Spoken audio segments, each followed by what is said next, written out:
Knittax and some Knit King machines have the most unusual way of making pattern stitches.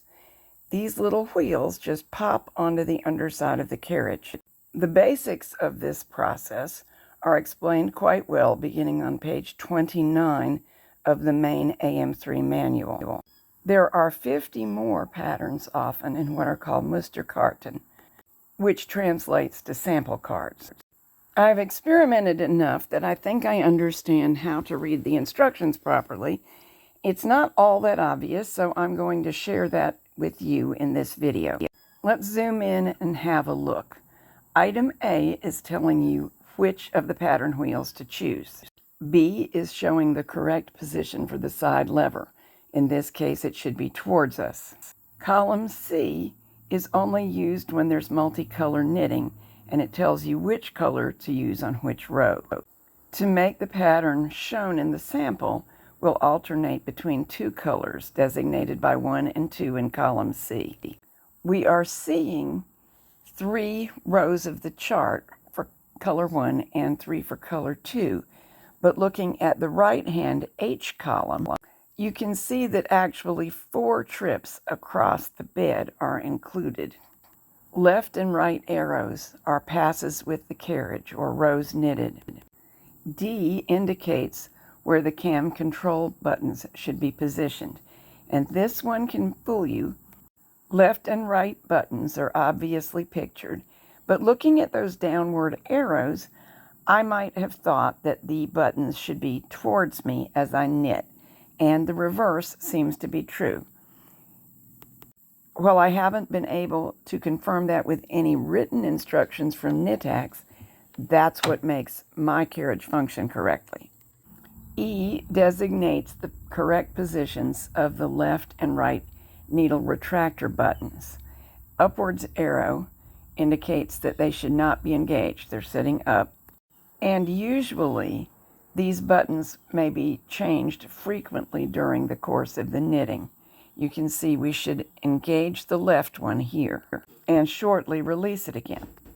F describes what should occur with the pattern knob on any particular row. This knob can do 2 things. We rotate it to any one of several numbered positions to tell the carriage when to start selecting the first needle. After that, it will select needles based on instructions from the patterning wheel. But in order to get selection to occur, we must depress that button as we knit across.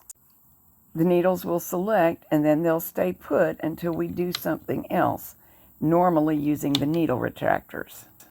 G references whether there's any need to use the needle shifter. Here's what it is. It's very likely that your machine did not come with one. And here's what it does.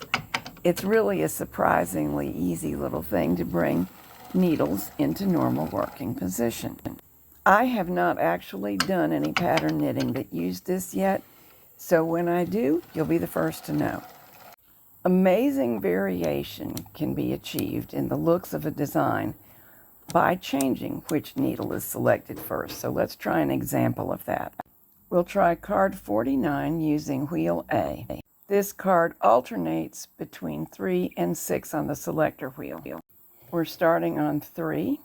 I'm going to depress it and move across. Selected needles get pushed forward. The row just knitted was the one indicated by this arrow. Now the instructions say to engage the right needle return button and then knit 2 rows. So I will do that. Since it's the right button, it doesn't do anything on the first pass, but on the right to left pass, it causes the needles to return. The card now tells us to release the needle return button and knit to the right. And once we do that, the pattern begins to repeat. The card calls for doing the same thing, beginning with needle 3, 3 times in a row, then repeating essentially the same thing, but beginning with needle 6. I don't mind you seeing that I've got 1 or 2 mistakes in there, and it underscores the necessity of concentration. Do not answer the phone. For example, if you forget to release the needle retractor button, The needles, even if they get selected, won't stay forward and you'll have a row that is incorrect. But basically I'm getting the pattern. Now I'm going to change yarns and try it in purple. On the plus side, you can memorize the pattern and get into a rhythm and get it pretty fast. Not as fast as a punch card or an electronic machine, but it's really kind of fun to be hands-on directing the patterning. Besides the necessity of concentration, so you don't lose your place in the design and forget to engage or disengage anything, or to change the needle selector for the first needle, you need to avoid the mistake I made. I was trying hard to stay in the frame, and I did not always knit far enough to the left. Obviously, if you don't, you're going to end up with dropped stitches or stitches that were unable to pattern correctly. You need to knit past both ends of the fabric with the carriage in order to get a neater swatch than mine. This is a tuck pattern, and generally for a tuck pattern like this, the purl side is the right side of the fabric. It's the one with the pretty design visible. Another day I'll demonstrate some of the cool two-color knitting that you can do using the pattern wheels and the Musterkarten. If you would like a written explanation of the Musterkarten, I have attempted to do a sort of a transcription of what we just talked about and place it on my website. It is on the page called Knittax Notes, and I will give you a direct link to that in the notes for this video. There is other Knittax information on the same page, and I will be adding to it as I find new things of interest.